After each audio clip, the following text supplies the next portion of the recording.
My wife joined a feminist social circle and started calling me a controlling a-hole and asking for an open relationship, while she was the one mistreating our kids. So I filed for divorce and accidentally ruined her life. I used to love feminists until I met my wife. For a while we were perfect, but then she met a fresh social circle. These women weren't just opinionated, nothing could satisfy them. Hold a door for them? You think all women are children and can't do anything for themselves? Don't hold it? You're disrespectful and entitled. Walk behind them? You're a creep. Walk ahead? You're an egotistical a-hole. But I thought I could trust my wife to not follow the herd, but she did, and ended up ruining more than just her life and our marriage in the process. And it all started with a simple few arguments here and there. I'd leave my plates in the sink after a 14-hour shift, and suddenly, I was the reason for every abuser that wasn't convicted. Or if I started helping with our kids' homework, she'd pull me aside and tell me I'm inherently problematic. And my mansplaining just proves it. The warm, loving woman I married seemed to be vanishing before my eyes, replaced by someone cold and antagonistic. About then, an awful gut feeling washed over me, because I was playing video games with my son and went to high-five him, but then my stomach turned, because he flinched. I immediately noticed and talked to my wife about it, and she told me I had a fragile male ego. Her reasoning was that our son wasn't actually flinching. I was just lying to myself to make myself feel stronger and more powerful than her, because I was insecure. So yeah, pretty confusing, and not at all reassuring. So from then on, I made sure to pay extra close attention to our daughter and son. Every day I watched as they slowly became less and less like their energetic selves, and more timid. My son even started wetting the bed at night. Well, I cared endlessly more about our kids' well-being than the state of my marriage. Until one day, I came home early to a parked car in our driveway. My heart broke, but instead of confronting her, I drove off to a diner and came back a few hours later. I proceeded to ask her who she was bringing home when I was at work all day. My friends? Am I not allowed to have a life outside of this miserable house? My heart dropped. It suddenly became very clear that she didn't give an F about our family, and she was not the woman I thought she was. And as our children turned from more timid to actively fearful, I decided to take away one of her fundamental human rights. That right was her right to privacy. But when I checked her phone, most of the messages were deleted, and what remained was alarming. It was a conversation with one of her new friends discussing how Kayla should approach asking me for an open relationship. The friend advised her to ease into it and make him think it's his idea too. Obviously, she was cheating, but I didn't even care about that anymore. I just needed to know who was laying hands on our kids. So in my head, this is what I'm thinking. I needed to formulate a plan that allowed me to get full custody of the kids. But since there was no prenup, I had to make sure I was left with enough that would still allow me to be a good father. So when Kayla casually brought up the idea of open relationships over breakfast, like it was just a random thought that had occurred to her, I was prepared. I had my phone recording in my pocket. She stirred her oatmeal nonchalantly. So I was reading about these couples who have open relationships. What do you think about that concept? I didn't yell. I didn't scream. Instead, I looked her straight in the eyes and asked with a clenched jaw, "Who is he?" Her cocky demeanor vanished instantly, like a mask sliding off. "What do you mean?" she stammered. But I wasn't falling for her innocence anymore. And eventually, Kayla confessed to 2 one-night stands while I was working. She explained that when they came over, she forced our kids to sleep on the hardwood floor while she made love with them in the other room, loud enough for them to hear. Hence their timidness and increased anxiety. They were both married men with children of their own, fathers who, like me, probably thought they had loving, committed relationships with her. Then came the bombshell. She was planning to sleep with a colleague at work and intended to pursue it because it's good for her, and I don't have any right to control her. The way she said it, with defiance rather than remorse, made it clear this wasn't a confession. It was a declaration of independence from our marriage vows. The absurdity escalated when she mentioned setting me up with one of her friends who was really keen on me. "She thinks you're hot," Kayla said, as though offering me some kind of consolation prize. I've seen this friend, perpetually angry, loud, and physically unpleasant. I wouldn't touch her with a 10-foot pole. My head was spinning, but I maintained enough composure to ask for her phone. With surprising compliance, she showed me her unlock pattern. While she used the bathroom, I locked myself in my office. She pounded on the door while I ran recovery software, uncovering painful evidence of explicit conversations, plans for meetups, and disparaging comments about me and our marriage. I also installed a monitoring app before returning her phone and telling her to leave. Her response wasn't remorse, it was indignation. She yelled about me being controlling, holding her back, like men always held women back throughout history. She claimed I never truly loved her, that I only wanted to possess her, that she had every right to do this, and expected me to just accept it as the new normal for our marriage. Through her tirade, I silently packed her things and stood at the front door until she ran out of steam and left for her parents' house. As she walked down the stairs, I said, "You're single now. Do whatever you want. I'm not controlling you anymore. My lawyer will be in touch in January." Before she could reply, I slammed and locked the door, my hands shaking uncontrollably as the finality of what had just happened washed over me. Through the monitoring app, I watched Kayla discuss everything with her friends in a group chat. They praised her for being strong and demanding what she deserved. They assured her my divorce threat was empty. Want to bet that men always make threats they don't follow through on, and that I'd come crawling back once I realized what I was losing. What terrified me was hearing them suggest she could accuse me of domestic abuse if needed to secure her future. One friend brazenly bragged about how she screwed her ex-husband and took everything with false abuse claims. She detailed exactly how to make the allegations seem credible, what to say, how to act, even suggesting Kayla could inflict minor injuries on herself as proof. I immediately ordered security cameras for my house. I knew I needed to record everything from this point forward. Then came something I never expected. Kayla messaged her affair partner to meet at a hotel. The message included the hotel name and room number. I quickly found the AP's wife online, connected with her on Facebook, and told her everything, including their current location. She thanked me and hung up abruptly. Hours later, she sent me a video from the hotel confrontation. "You fucking asshole! You do this to me again? To the kids again? I told you we were over if you ever did this again." She filmed my wife getting dressed on the bed. I vomited when I first saw that footage, the visual confirmation of my wife's betrayal hitting harder than any verbal confession. The AP's wife slapped Kayla and berated her for helping destroy yet another family. I messaged Kayla saying I'd seen the video and never wanted her near me again. My entire body felt cold, as though I'd been plunged into ice water. The woman in that video was unrecognizable to me, not just physically in that compromising situation, but fundamentally as a person. The way Kayla behaved afterward was bizarre, like she viewed our interactions as some competition she was winning. She texted friends that I was falling apart and would be begging her to come home within a week. She seemed completely disconnected from reality, not grasping that we were actually divorcing. There was no remorse, no acknowledgement of the pain she'd caused, just strategic planning for how to come out ahead in the divorce. I joined her family's WhatsApp group and informed them we were divorcing due to her infidelity, thanking them for welcoming me into their family before leaving the group. I received several calls and messages from her relatives but didn't respond. I couldn't bear to relive the details over and over, each retelling reopening the wound. After telling my parents everything, my father messaged Kayla that she wouldn't be welcome for Christmas. I'm staying with my parents now, surrounded by childhood mementos that provide small comfort amid the chaos. My boss has given me time off until mid-January, recognizing that I'm in no state to function professionally. Through monitoring, I've witnessed Kayla's increasingly frantic discussions with her friends. I don't think she comprehends that she's lost her family, her marriage is over, and her new friends don't actually care about her. They offer toxic advice that only serves to drive her further from reconciliation. She sent countless messages and even showed up at my parents' demanding to celebrate Christmas with us. My father threatened to call police if she didn't leave, his face flushed with anger at her audacity. I've been Googling divorce lawyers between crying spells. Initially, I think I was in shock, functioning on autopilot while making necessary arrangements, but the pain hit full force once I reached my parents' house. Nothing makes sense anymore. How could someone change so drastically? Was our entire marriage a lie? Was there something I could have done differently? I've only responded twice to her messages. 1. It doesn't matter what you say. I don't know who you are. You're not my wife. My wife would never destroy my heart and soul while smiling. We will get divorced. I don't care what you say or what you want. You have no right to demand anything from me ever again. We are over. 2. Like I said, you're not my wife. I don't know you. My wife would never condemn our children to growing up in a broken home. You, whoever you are, seem proud of what you've done. My wife was loving, caring, considerate, my best friend. You are a self-obsessed, self-absorbed abomination. The messages stopped after that. Perhaps reality was finally setting in. The pain is unbearable sometimes. I find myself staring at family photos, tracing the outline of Kayla's face, wondering if that person ever truly existed, or if she was always capable of this betrayal. I wish none of this had happened. I wish we could go back to before, but I can't do that to myself. This is the worst Christmas ever. In a moment of weakness, I told the kids that mommy doesn't want to be a family anymore, that she wants to be with other men,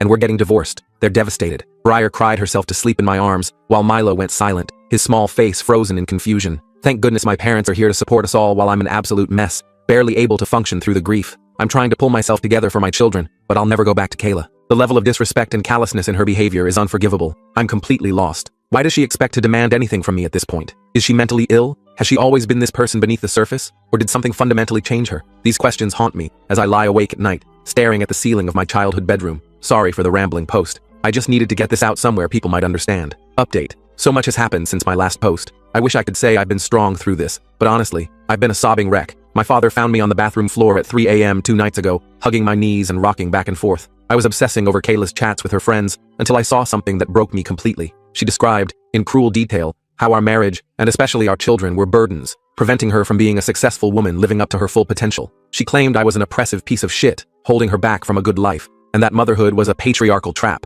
designed to keep women submissive. What broke me was realizing she never gave specific examples of how we supposedly burdened or oppressed her, just blanket accusations based on gender politics, rather than our actual relationship. In reality, I've never stopped her from doing anything. I pay for everything. Her part-time job's minimal wage couldn't support anyone. I've backed her hobbies, dreams, and aspirations, even through countless classes she'd dropped halfway through. I showed love and appreciation daily, romanced her, took her out, supported her whenever needed. I've been the primary caregiver for our children on many occasions when she wanted me time. If that's oppression, sign me up. I eventually passed out from emotional exhaustion. When I woke, my 3 best friends, let's call them JR, Jack, and Caleb, were in the kitchen with my dad making dinner. These guys have been there since childhood, through every major life event. JR is ex-military who lost his arm below the elbow in Afghanistan. We supported him when his wife abandoned him during recovery, unable to handle the new him. He arranged a Zoom call with his counselor who helped me understand what was happening emotionally. He explained how part of my identity was tied to my marriage and role as a husband. That part is now dead, and like an amputee experiences phantom pain, I'm feeling phantom pain from the dead part of my identity. As JR said, the marriage you thought you had no longer exists, and you're mourning it like a death, because it is one. Jack is an executive at a security company, well off, but mysterious about his actual job. He contacted a top-tier law firm his company has on retainer. He's covering my legal expenses as repayment for all the times I took beatings from bullies on his behalf when we were kids. You protected me when I couldn't protect myself, he said, squeezing my shoulder. Now it's my turn. Caleb, a teacher at a private school with 7 children, yes, 7, has been ensuring my kids are cared for while I get back on my feet. His oldest daughters have been reading bedtime stories to Briar and Milo, providing a sense of normalcy amid the chaos. Yesterday started with an STD screening. The results? Kayla gave me chlamydia. I need another screen in 6 months for HIV and other STDs with longer incubation periods. My self-pity instantly transformed into rage. The doctor's sympathetic look as he prescribed antibiotics only intensified my feelings of violation. Gloves off. I'm going for full custody, and will give her nothing if possible. My lawyer tracked down the ex-husband of Kayla's feminist friend, who bragged about screwing him over. We spoke on WhatsApp, and after hearing how this woman destroyed his life, leaving him homeless and barely seeing his kids for 4 years, I'm preparing for war. His voice cracked as he described living in his car while she enjoyed the house he'd paid for,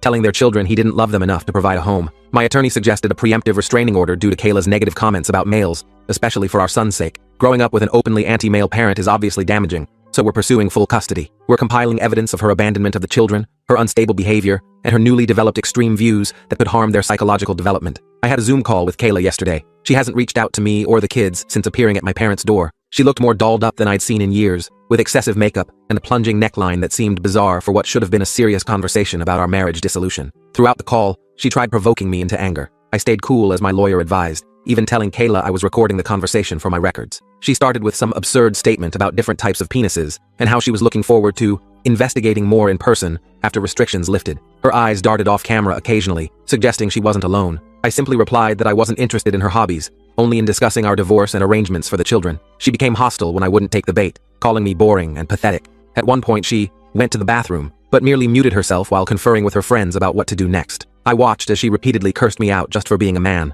calling me all manner of slurs while her friends encouraged her aggression. When no progress was made after 45 minutes of this behavior, I concluded, okay fine, a contested divorce it is then. By the way, you gave me chlamydia, and unlike you, I haven't been sleeping with anyone else, so you better get yourself to the clinic. She just frowned like she didn't believe me, then claimed I must have given it to her, a ridiculous accusation since I've been faithful throughout our marriage. I sent the recording to my lawyer, who was shocked. This is gold for our case, he said. Since I own her phone and the subscription, we can legally use the chat logs in court. Her digital footprint will be her undoing. It still hurts, but I'm treating it as phantom pain now. I've abandoned self-pity and am fighting to protect myself and my children. We'll get through this. My kids will get whatever therapy they need. Kayla will soon be a distant memory, and I'll build a better life. Update. 2 weeks later. People keep telling me I'm strong or winning somehow. Reading back my posts, I can see how my anger might make me seem defiant and sure of myself. The truth is, I'm not. I wish none of this had happened. I wish my family was intact, and I had a long, comfortable life ahead with Kayla as our kids grew up. Nobody wins here. I lose, Kayla loses, our kids lose most of all. Their world has been shattered through no fault of their own. It feels like people are congratulating me for losing both legs, but saving half a kneecap. I still can't sleep properly, and when I do, I have terrible nightmares that leave me drenched in cold sweat. I dream of Kayla with other men, laughing at me. I dream of my children crying for their mother while I stand helpless. Sometimes I wake up reaching across the bed for her, momentarily forgetting everything before reality crashes back. Today, the hospital called. I'm still Kayla's emergency contact, and she's still on my health insurance. There was an altercation. She lost teeth, broke her jaw, and needs observation for a few days. The nurse's clinical description couldn't mask the severity of the injuries. When I arrived with her parents, we learned some of her new friends had beaten her severely. Word got out that my lawyer had chat logs of the woman bragging about her ex-husband, the ones from Kayla's phone. They assumed Kayla had provided these logs, resulting in the beating and her being kicked out of their circle. The irony wasn't lost on me. The very people who had encouraged her betrayal had turned on her with shocking violence. Amazingly, she still doesn't realize I'm monitoring her phone. I'll continue paying for her insurance and phone until the divorce is finalized. I just won't believe it's over until I'm holding the papers. There's a part of me that still wants to protect her, despite everything. 11 years of love doesn't disappear overnight, even when betrayal shatters the relationship. Kayla has nothing now. She asked if she could move back home, her voice muffled through her wired jaw. I simply told her, no way in hell. Her mother won't give her a penny unless she gets clean and stays clean for at least a year. They offered to let her live with them under strict conditions. No phone, no visitors, mandatory counseling. For the first time, I saw a glimmer of regret when she said, I'm sorry I ruined everything, but I don't think it's genuine. She barely looked me in the eyes, focusing instead on the hospital wall behind me. Despite everything, it hurt seeing her like this. I wanted to protect her, but she's an adult whose behavior is dangerous and erratic. I need to protect my kids. Strangely, she didn't ask about the hearing or her critically injured friend. She just sat there, seemingly irritated by our presence rather than grateful for the support. Her father's face was a mask of disappointment and confusion, the same expression I've worn for weeks now. I still don't understand what happened. She destroyed her family and caused immense pain for, what? A buzz and random sex? I'm going completely no contact until she's been clean for a long time. I can't handle this craziness. Update. 1 month later. Many people have messaged asking for updates. I was going to post yesterday but lacked the energy. I'm depressed and exhausted, barely sleeping, and plagued by nightmares when I do. Some days I can barely get out of bed, forcing myself to function only because my children need me. The good news, my kids are doing better. My dad has been incredible. We went skiing at his cabin this weekend, just him, me, and the kids. It was wonderful watching them learn, their faces flushed with excitement as they mastered the bunny slope. For brief moments, I could almost forget everything that's happened. I have no contact with Kayla now. I did speak with one of her friends, the one who was in critical condition. She woke up, but is in terrible shape. Her nurse mentioned that no one had visited her. Her family refused to see her. The ward was eerily quiet, just beeping machines and the smell of antiseptic. Worried that whoever attacked Kayla might come after me and the kids, I asked to speak with this woman. She bizarrely opened our conversation by offering sexual services for $20. Her eyes were vacant, her skin pallid and marked with bruises. I countered with $50 for information instead. What she revealed was devastating. All these feminist friends are hardcore drug addicts. One of them, the one who bragged about destroying her ex, brought Kayla into their group against the others' wishes and introduced her to drugs. They sell sexual favors for drug money, hiding behind feminist rhetoric to protect their imagined egos. Kayla bought into the ideology first, but quickly became addicted to meth. Eventually, she too began selling sex for drug money. Learning that the woman I loved more than anything had become a prostitute to fund her addiction destroyed me. It explains why she only wanted money from our divorce. Each revelation felt like another knife to my already wounded heart. No one visited this woman in hospital because she's stolen from, cheated, abused, and lied to everyone in her life. She told me, without blinking, how sad she was to have survived. She has no hope for the future. I cried listening to her story, not for her, but for what happened to Kayla, for the horrific decisions that led her down this path of self-destruction. I'm not excusing Kayla's choices. She decided to play with fire and lost everything, but understanding her addiction explains much of her bizarre behavior, the personality changes, the irrational anger, the complete disregard for those who loved her. Many Redditors with experience with addicts warned me Kayla might attempt suicide as her life collapsed. They were right. She tried to overdose deliberately. I discussed this possibility with her father, and we decided to monitor her closely. While at the cabin Saturday, I received what read like a suicide note. She confessed to her addiction and prostitution, said she'd let everyone down, and suggested she was taking the only option left. The words were rambling, disjointed, but the intent was clear. I immediately called her father and shared her location from the monitoring app. He found her unconscious on a park bench and rushed her to the hospital. She was hypothermic and barely alive. If he'd arrived even slightly later, I can't bear to think about it. Despite everything, I didn't want her to die. The mother of my children, the woman I once built a life with, I wanted her to heal, even if we could never be together again. They've put her on methadone, and her father has been appointed her legal guardian after proving she abandoned her children, which apparently demonstrates mental incompetence more clearly than a suicide attempt. She'll undergo sedated detox at a rehabilitation center this week. The doctors warn the road to recovery will be long and difficult, with no guarantees. Thankfully, I hadn't canceled her life insurance yet, so treatment is covered. I've offered to help with finances as long as Kayla isn't told I'm involved. Not out of kindness necessarily, but because her recovery is vital for our children to eventually have some relationship with their mother, a healthier, sober version of her. I was terrified the men who attacked Kayla would come after me and the kids, thinking I had provided the incriminating chat logs. Jack's friend Brandon, who benefited from those logs in his divorce case, decided to fix this. Brandon is an intimidating mountain of a man who grew up on a farm lifting hay bales and wrestling cattle. Despite his frightening appearance, tall enough to duck through doorways, crew cut, facial scars from a childhood accident, he's actually patient and kind. He visited the attacker's apartment, grabbed them by their necks, and gave them two options: go to the police and confess to the assault, or face him and suffer painful permanent injuries. They couldn't get to the police station fast enough. I found a new apartment and will be moving soon. Jack helped arrange it. It's smaller than our family home, but it has enough space for the kids and is in a good school district. I've been slowly decorating their rooms, trying to create a space that feels safe and welcoming. Despite everything, I'm profoundly depressed. What keeps me going is my friends, family, and the need to stay strong for my kids. My heart breaks for Kayla. Despite everything, I don't regret marrying her. I still love who she was, but I know we can never reconcile. She isn't the person she used to be, and there's too much pain between us. We had a good life before this disaster. I wouldn't have my children without her, and I wouldn't trade them for anything. The pain will linger, but I hope I'm strong enough to endure it. Some days I doubt myself, but other days I see glimmers of a possible future, different than what I'd planned, but perhaps still worthwhile. Strangely, learning about Kayla's addiction has helped my kids cope. It's easier to explain that mommy is sick, and it's going to take a long time for her to get well, than to explain betrayal and abandonment. They've written her letters that I'm keeping safe until she's stable enough to read them. Their resilience amazes me. Children can adapt to so much if given the proper support and honest, age-appropriate explanations. I'm sad and exhausted, but Brandon is here with his kids now. We're watching Madagascar 3 tonight. I'm trying to make as many good memories as possible amid the darkness. Our children seem to be doing better. They laugh more freely now, and the nightmares have become less frequent. I think we'll be okay. Not today, not tomorrow, but eventually. Thank you everyone for your help and support. The kindness of strangers has been a lifeline during the darkest moments. Final update. Kayla passed away. She overdosed while in rehab. Nobody knows how she got the drugs. One doctor speculated she might have swallowed a hidden bag that burst during detox, releasing a fatal dose into her system all at once. I held our children as they sobbed, their small bodies shaking with grief I couldn't soothe. How do you explain to children that their mother is never coming back? That the illness took her forever? I have no answers. Only tears that won't stop flowing. I won't be posting anymore or answering comments. Thank you to everyone who provided helpful suggestions and support during this nightmare.